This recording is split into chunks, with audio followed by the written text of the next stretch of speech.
إن الحمد لله نحمده ونستعينه ونستغفره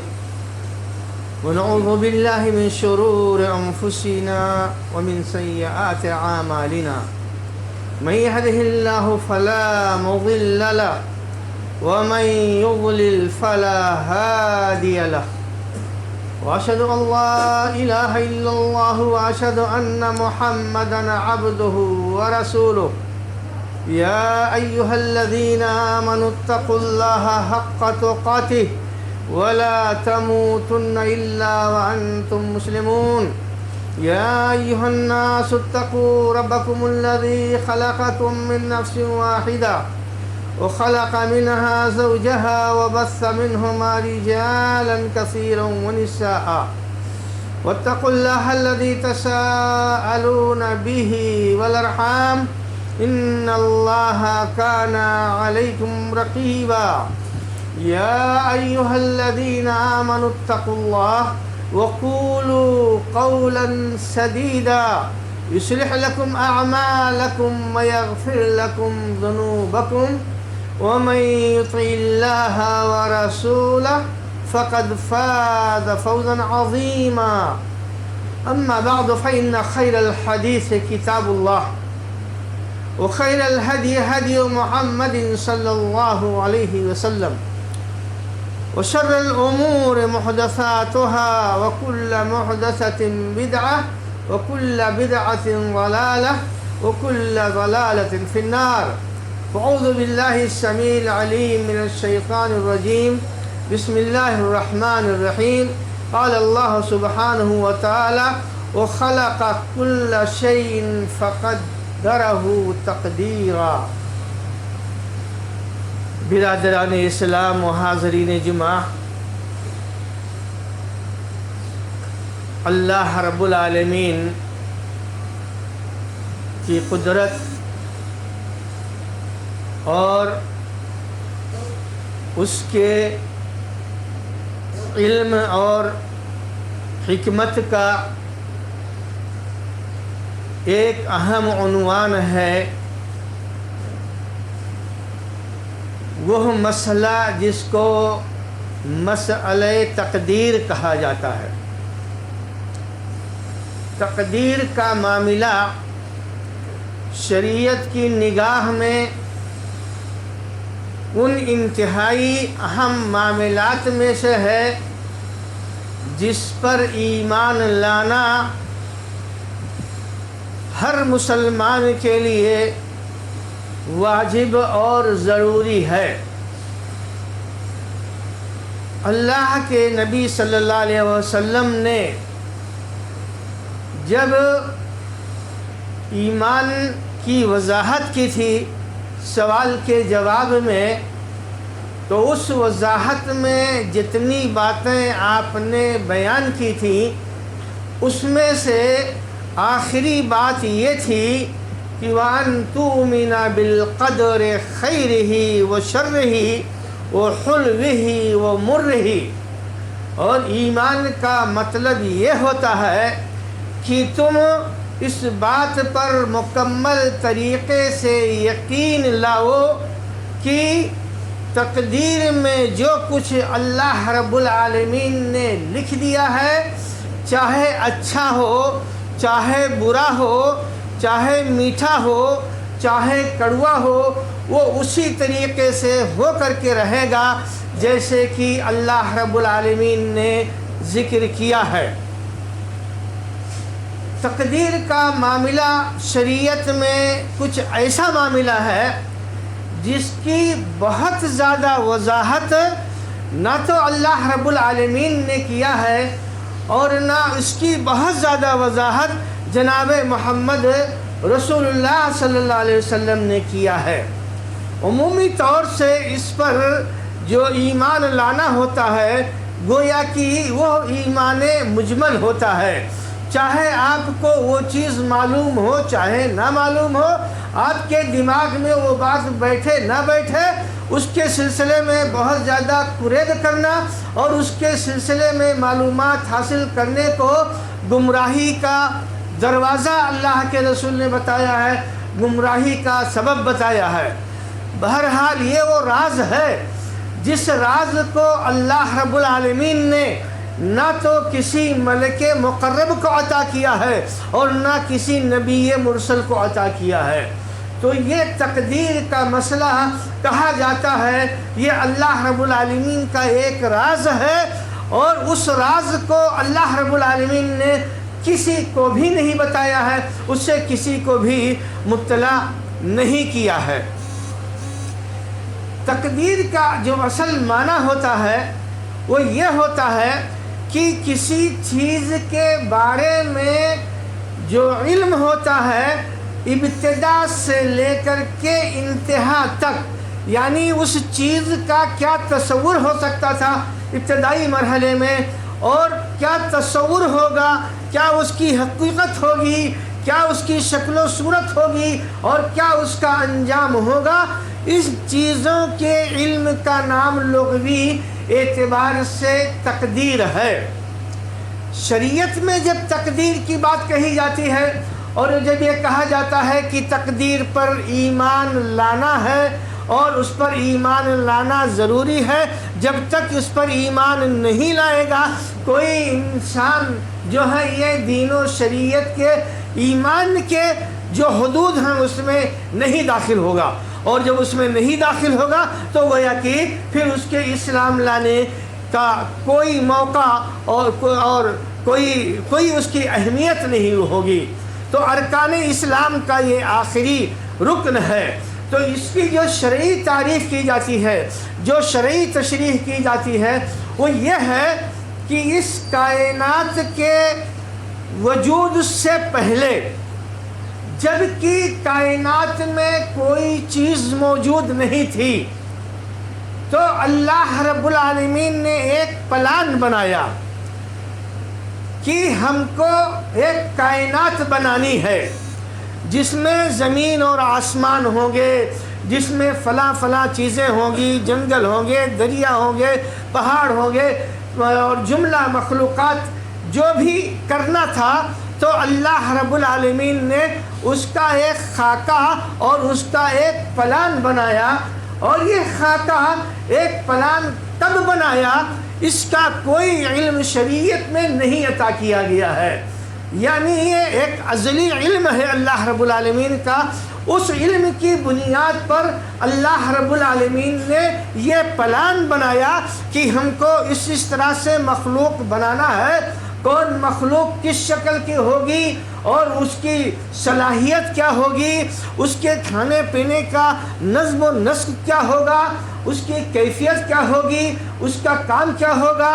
اور اس کی ذمہ داری کیا ہوگی، اس کی ضرورت کیا ہوگی۔ گویا کہ ہر چیز کا ابتدا سے لے کر کے انتہا تک ہر چیز کا علم اللہ رب العالمین کے پاس تھا۔ اس علم کی بنیاد پر اللہ رب العالمین نے خاکہ بنایا۔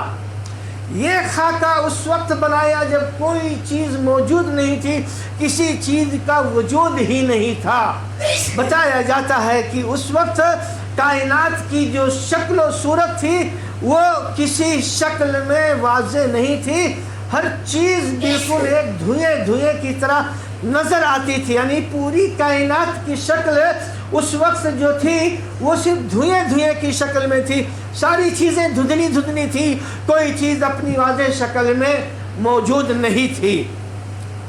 پھر جب اللہ رب العالمین کو بنانا ہوا ہر چیز کو اس کی اپنی شکل میں، تو بنانے سے 50,000 سال پہلے، بنانے سے 50,000 سال پہلے اللہ رب العالمین نے اپنے اس پلان کو، جو پلان اللہ رب العالمین نے بنایا تھا کب بنایا تھا اس کا علم نہیں ہے۔ تو جب اللہ نے بنایا تھا اس پلان کو، ہر چیز کے زمین و آسمان کے بنائے جانے سے 50,000 سال پہلے اللہ رب العالمین نے اس کو لوح محفوظ میں لکھوا دیا۔ اب جو چیز اللہ رب العالمین نے لوح محفوظ میں لکھوایا ہے تو اس میں کوئی ایسی چیز نہیں ہے جس کو اللہ رب العالمین نے چھوڑ دیا ہو، پوری کائنات کی چھوٹی سے چھوٹی اور بڑی سے بڑی ہر چیز کو اللہ رب العالمین نے تحریر کر دیا ہے، اسی کو تقدیر کہا جاتا ہے۔ تو یہ جو تقدیر ہے، اس تقدیر کے لکھنے کی جو مدت بتائی گئی ہے حدیث پاک میں، وہ یہ بتائی گئی ہے کہ زمین و آسمان کے وجود سے پہلے اللہ رب العالمین نے 50,000 سال پہلے اس کے لکھنے کا حکم دیا، قلم بنایا اور قلم کو لکھنے کا حکم دیا۔ روایت میں اسی میں یہ بات بھی بتائی گئی ہے کہ اس وقت اللہ کا عرش پانی کے اوپر تھا۔ تو یہ معلوم ہوا کہ کائنات جو یہ تھی، یہ پانی کی شکل میں زیادہ تر تھی اور بقیہ حصہ دھوئیں کی شکل میں دکھائی دیتا تھا، اور اللہ رب العالمین کا عرش موجود تھا۔ ان دونوں چیزوں کی صراحت اس حدیث میں اس وقت کی بات بتائی گئی ہے جب اللہ نے زمین و آسمان کو نہیں بنایا، اور جب تقدیر کے لکھنے کا پروگرام بنایا تب اللہ رب العالمین نے قلم کو پیدا کیا اور قلم کو حکم دیا کہ جو کائنات کی تخلیق ہونے والی ہے اور اس کی جو کیفیت ہونے والی ہے اور اس میں جو کچھ بنائے جائیں گے اس کو لکھ دے۔ تو اللہ رب العالمین نے قلم بنایا، قلم کو وہ علم عطا کیا، اللہ رب العالمین کے اس عطا کردہ علم کے مطابق قلم نے گویا کہ اس کو لکھ دیا، اور اسی کو لوح محفوظ کہا جاتا ہے۔ اب جو کچھ اللہ رب العالمین نے لکھ دیا ہے، اب کائنات میں ساری چیزیں گویا کہ جو وجود میں آتی ہیں تو اسی پلان کے مطابق وجود میں آتی ہیں۔ اب اللہ رب العالمین نے جو لکھا سو وہ اپنے مرضی کے مطابق لکھا، اپنے علم کے مطابق لکھا۔ مثلا ایک آدمی کو اللہ رب العالمین نے نیک بخت بنایا، دوسرے کو بدبخت کر دیا۔ ایک کو بالکل صحیح سالم اللہ رب العالمین نے بنایا، دوسرے کو اپاہج بنا دیا۔ ایک کو اللہ رب العالمین نے دھن دولت والا بنایا، ایک کو غریب اور محتاج بنایا۔ تو یہ ساری چیزیں جو اللہ رب العالمین نے بنائی، یہ اللہ رب العالمین نے اپنے اس علم کی بنیاد پر بنایا کہ اگر اس انسان کو ایسے چھوڑ دیا جائے اور اس کو جو اجازت دے دی جائے کہ تم کو دنیا میں کیا کیا کرنا ہے، کس طریقے سے کرنا ہے، اور اس کو یہ بتا دیا جائے کہ یہ کام کرو گے تو اس کا نتیجہ برا ہوگا، یہ کام کرو گے تو اس کا نتیجہ اچھا ہوگا، تو اس صورت میں انسان کو اگر یہ آزادی دی جاتی ہے تو وہ انسان کیا کرے گا؟ اس کا علم اللہ رب العالمین کے پاس تھا، چنانچہ اس علم کی بنیاد پر اللہ رب العالمین نے جو لکھا سو اب وہ انسان وجود میں آنے کے بعد اسی طریقے سے کرے گا، اور اسی طریقے سے ساری چیزیں اس دنیا میں اب ہونے والی ہیں۔ اللہ رب العالمین نے انسانوں کو عقل دیا، انسانوں کو دماغ دیا، انسانوں کو سوچنے کی قوت دی، اور اس کے جس سے انسان خیر اور شر کو پہچان سکتا تھا۔ مزید برآں اللہ رب العالمین نے انبیاء اور رسول کا سلسلہ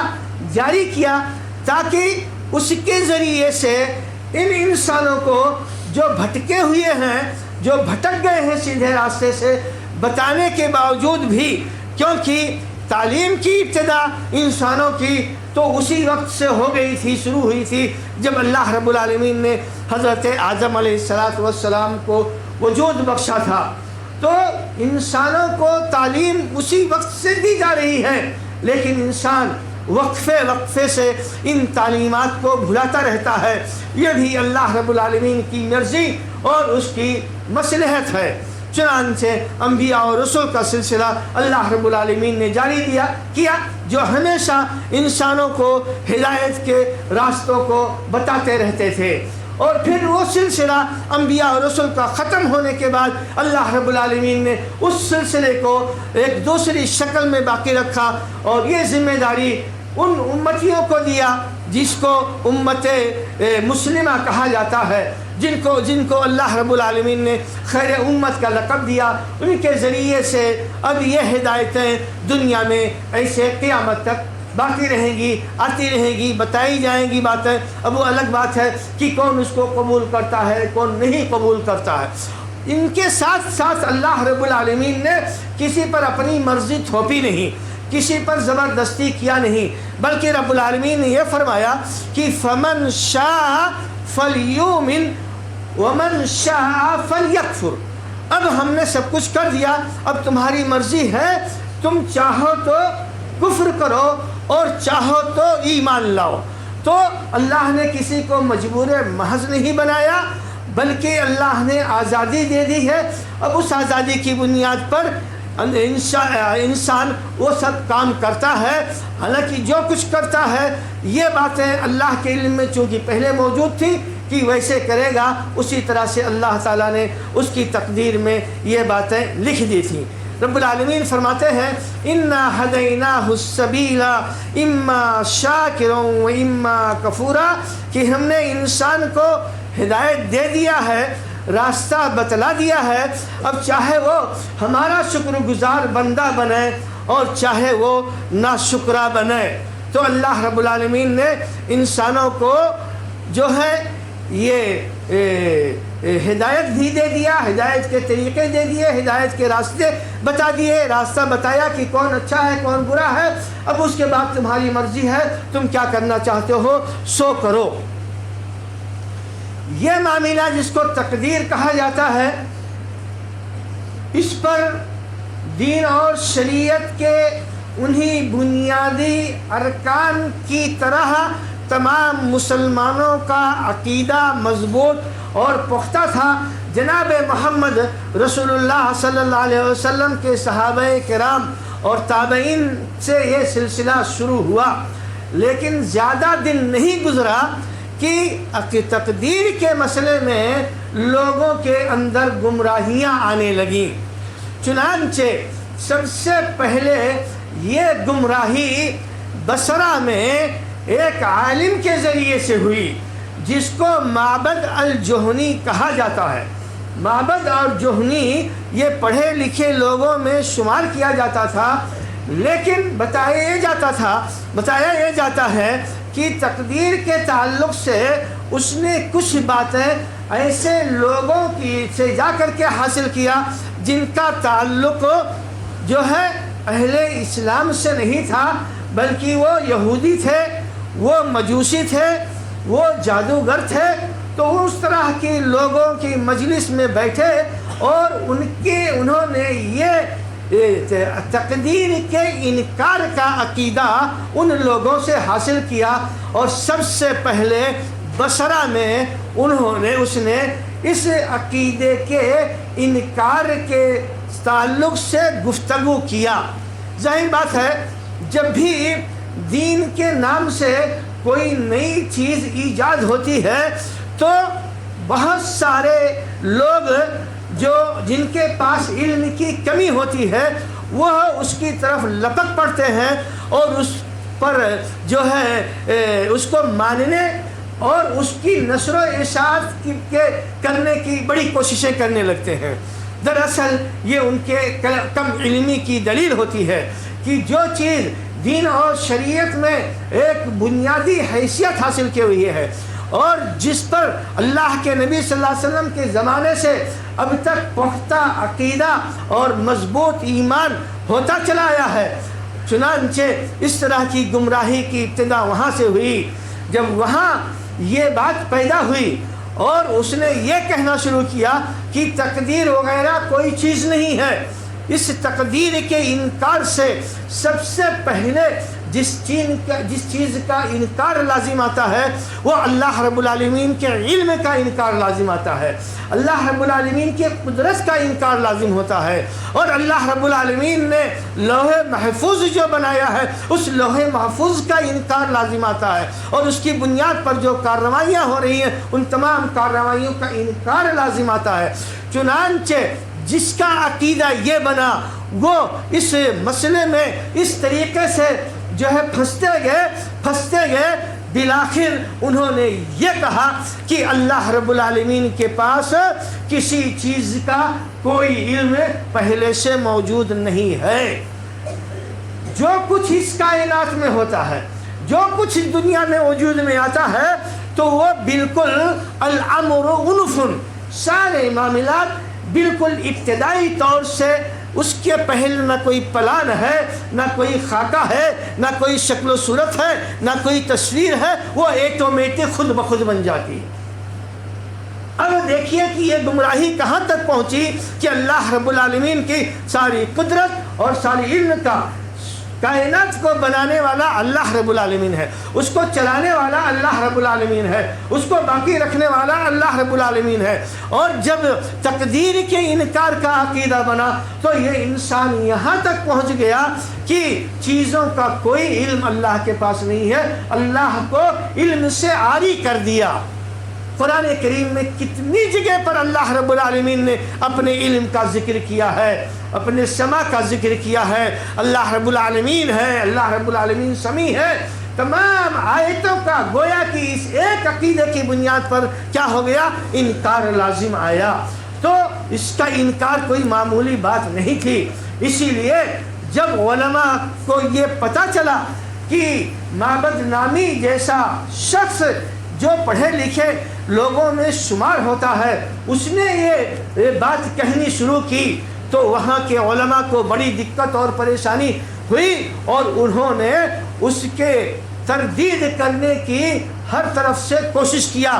دلائل کے ذریعے سے جو قرآن کریم کی آیتیں ہیں، تقدیر کے متعلق سے جو گفتگو کرتی ہیں اور تقدیر کے متعلق سے جو باتیں بتاتی ہیں، ان آیتوں کے ذریعے اور احادیث پاک میں جو باتیں تقدیر کے تعلق سے اللہ کے نبی صلی اللہ علیہ وسلم نے بتایا ہے، ان کے ذریعے سے ان علماء نے اپنے حد تک بھرپور محنت کی اور کوشش کی اس عقیدے کو رد کرنے کے لیے۔ یہ وہ زمانہ تھا جو صحابہ کرام کا آخری زمانہ چل رہا تھا، چنانچہ جب اس چیز کی پیداوار ہوئی تو دو عالم وہاں سے حج کرنے کے لیے یہاں مکہ مکرمہ تشریف لائے۔ جو لوگ بھی مکہ مکرمہ حج کرنے کے لیے آتے تھے، دور دور سے چونکہ جاتے تھے، اس لیے ان کی یہ خواہش ہوتی تھی کہ مدینہ منورہ کی بھی زیارت کریں، اور جو وہاں علماء موجود ہیں صحابہ کرام میں سے تلاش کر کے ان سے ملاقات کرتے تھے اور ان سے جو ہے حدیثوں کو پڑھتے تھے اور علم کو حاصل کرتے تھے۔ تو جب وہ دونوں نکلے اس کام کے لیے، حج کرنے کے لیے، تو انہوں نے دونوں میں نے مشورہ کر کے یہ پلان بنایا کہ چلو ہم وہاں جب چلیں گے تو کسی نہ کسی صحابی سے تلاش کر کے اور اس مسئلے کو ان کے سامنے رکھیں گے جو مسئلہ اس شخص نے یہاں پر پیدا کیا ہے۔ چنانچہ یہ لوگ حج کرنے گئے اور حج کر کے مدینہ منورہ میں تشریف لائے، تو اب یہ ڈھونڈ رہے تھے کہ کوئی کسی صحابی سے ان کی ملاقات ہو جائے۔ وہ فرماتے ہیں کہ حسن اتفاق سے ہماری ملاقات عبداللہ ابن عمر رضی اللہ تعالیٰ عنہ سے ہو گئی۔ جب ہماری ملاقات عبداللہ ابن عمر رضی اللہ تعالیٰ عنہ سے ہو گئی اور ہم نے دیکھا کہ وہ مسجد نبی میں بالکل داخل ہونے کے قریب ہیں، تو جلدی سے اپنے ایک ساتھی ان کے داہنے آ گئے اور دوسرے ساتھی بائیں آ گئے، اور ان کے ساتھ ادھر یہ دائیں سے ادھر یہ بائیں سے چلنے لگے تاکہ کوئی دوسرا آدمی بیچ میں نہ آنے پائے، اور جو ایک اہم مسئلہ پیدا ہوا ہے اس مسئلے کا حل ان سے بھی پوچھیں کہ آخر اس مسئلے کا حل کیا جائے۔ تو انہوں نے ایسے چلتے چلتے سوال کیا، پوچھا، کہا کہ ہمارے یہاں ایک آدمی پیدا ہوا ہے معبد الجہنی کے نام سے، تو وہ تقدیر کا انکار کر رہا ہے۔ جب انہوں نے یہ بات کہی تو انہوں نے کہا کہ سب سے پہلی بات تو یہ ہے کہ جب آپ لوگ واپس جاؤ گے اور اس سے آپ کی ملاقات ہوگی، تب اس سے یہ کہہ دینا کہ عبداللہ ابن عمر رضی اللہ تعالیٰ عنہ نے تمہارے بارے میں یہ کہا ہے کہ آج سے تمہارا ان کا کسی قسم کا کوئی تعلق نہیں ہے، وہ تم سے بری ہیں، وہ تم سے بیزار ہیں، وہ تم سے ناراض ہیں۔ اگرچہ تم مشہور عالم دین ہو، مشہور جانکار ہو، لیکن اس کے باوجود بھی یہ مسئلہ جو تم نے ابھارا ہے، اس بنیاد پر ہماری یہ بات اس کو جا کر پہنچا دینا کہ عبداللہ ابن عمر تم سے انتہائی ناراض ہیں، اور یہ جو کچھ اس نے کہا ہے یہ سراسر شریعت کے بنیادی امور کے خلاف ہے۔ اس کو تم یہ بتا دینا کہ اللہ رب العالمین تمہارا کوئی بھی کار خیر قبول نہیں کرے گا۔ اللہ رب العالمین تمہارا کوئی بھی کار خیر جو تم کرتے ہو اس کو قبول نہیں کرے گا۔ یعنی یہ مسئلہ شریعت میں اتنا اہم ہے اور اتنا نازک ہے کہ اس کے نہ ماننے سے اتنا بڑا نقصان تمہارا ہوگا۔ تو اللہ رب العالمین ایسے لوگوں کے کسی کام کو قبول نہیں کرے گا، یہ جا کر کے تم اس کو بتا دینا۔ بہرحال اب جب یہ باتیں ہوئیں چلتے چلتے، تم جب مسجد میں جا کر کے بیٹھے تب انہوں نے پھر یہ واقعہ سنایا، وہ حدیث سنائی، بڑی والی حدیث جس کو حدیث جبریل کہا جاتا ہے۔ اور اس حدیث جبریل میں جو وضاحت دین کی حضرت جبریل علیہ السلام نے اللہ کے رسول سے طلب کیا تھا، جس کی تقریباً تمام باتیں آپ کے سامنے آ چکی ہیں۔ یہ آخری عقیدے سے متعلق ایک بات تھی جو درمیان میں بہت ساری باتوں کے آنے کی وجہ سے یہ رہ گئی تھی، لہذا میں نے سوچا کہ یہ بات بھی مکمل ہو جائے، اور اس کے بعد ایک بڑا موضوع اس کا باقی بچا ہے، وہ ہے عقیدہ آخرت۔ تو پھر انشاءاللہ اس موضوع کو مکمل کرنے کے بعد عقیدہ آخرت پر بھی گفتگو مکمل کی جائے گی۔ تو انہوں نے کیا بتایا، کیا جواب دیا؟ گویا کہ جو انسان تقدیر کے بارے میں شبہ رکھتا ہے یا تقدیر کا انکار کرتا ہے یا اس پر اس کا ایمان اور عقیدہ مضبوط نہیں ہے، تو اس کا کوئی بھی کام اللہ رب العالمین کے ہاں قابل قبول نہیں ہے۔ اور پھر اس کے بعد انہوں نے دلیل کے طور پر یہ روایت سنائی جس میں بہت ساری باتیں ہیں، اور ابھی کچھ اور باتیں تقدیر کے تعلق سے کہ ہم کو تقدیر سے متعلق کن کن چیزوں پر ایمان رکھنا ضروری ہے۔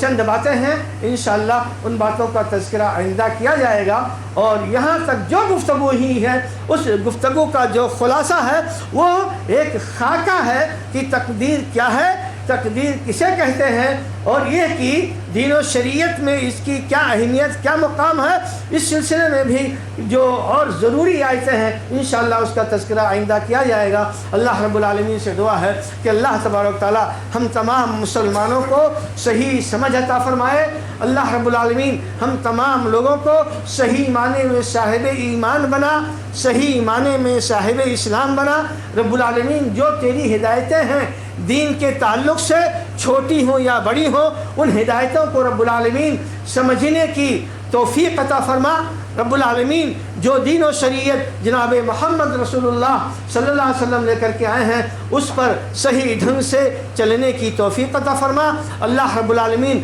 ہمارے تمام نیک کاموں کو قبول فرما لے۔ بار الہ ہمارے ہر قسم کی گناہوں اور غلطیوں کو معاف فرما دے۔ رب العالمین جب تک اس دنیا میں زندہ رہیں دین اسلام پر زندہ رہیں اور ہمارا خاتمہ ہو تو ایمان پر ہو، آمین یا رب العالمین۔ اقول قولی ھذا واستغفر اللہ لی ولکم ولسائر المسلمین من کل ذنب فاستغفروہ انہ هو الغفور الرحیم۔